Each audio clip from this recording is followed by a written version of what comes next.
Good morning. When Jesus called the apostles, they left their boats, they left their livelihood, and they went to follow him because they saw in him a light that would dispel the darkness of their lives and of the lives of others with whom they shared the planet at that time. Where is the light today? It seems like such a dark time for many of us. A time where there's very little hope, where there's lots of conflict and chaos, where there is the potential for division far more often than the potential for unity. Peter Maurin, who co-founded the Catholic Worker with Dorothy Day, used to go for walks in New York City where he lived, to be able to mingle with the workers and the unemployed that he saw there, hoping to share God's love with them, a practice that he called the art of human contact.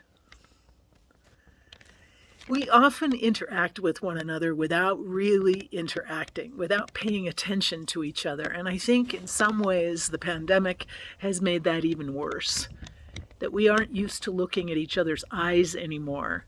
We just look past the mask and past the person. And so this practice really struck a chord in me.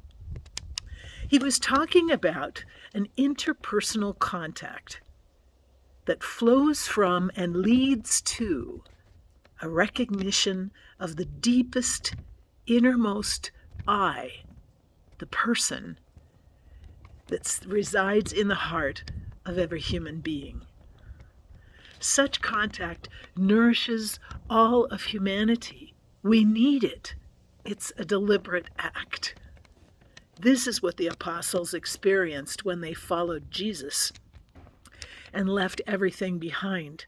There was something in Jesus that connected with their deepest, innermost sense of I, of person.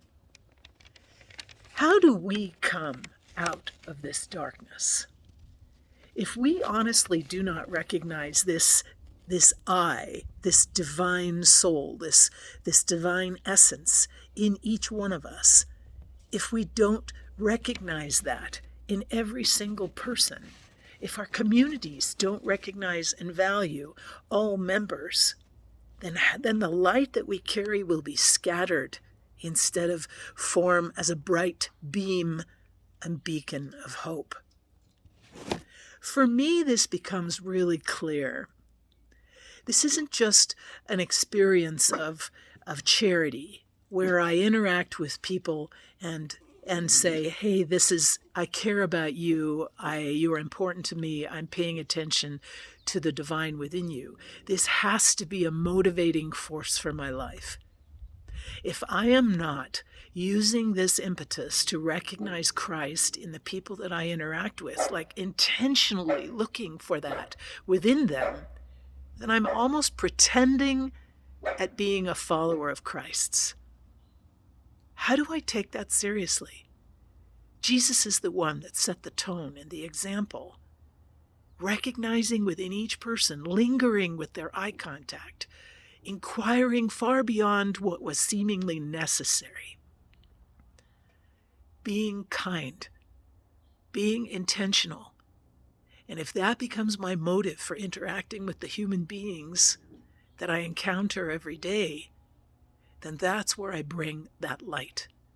That's where I recognize the essence of the people in front of me is the same essence as that of Jesus Christ. How many times have we wished we were alive when Christ was alive? Have we envied the apostles for walking with him? And yet here the invitation is the same.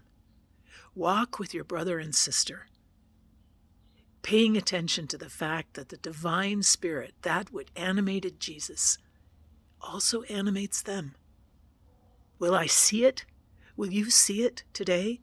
Will we look for that spirit and recognize it in such a way that we honor it and empower that person to bring the gift of their light to the world that we share with them?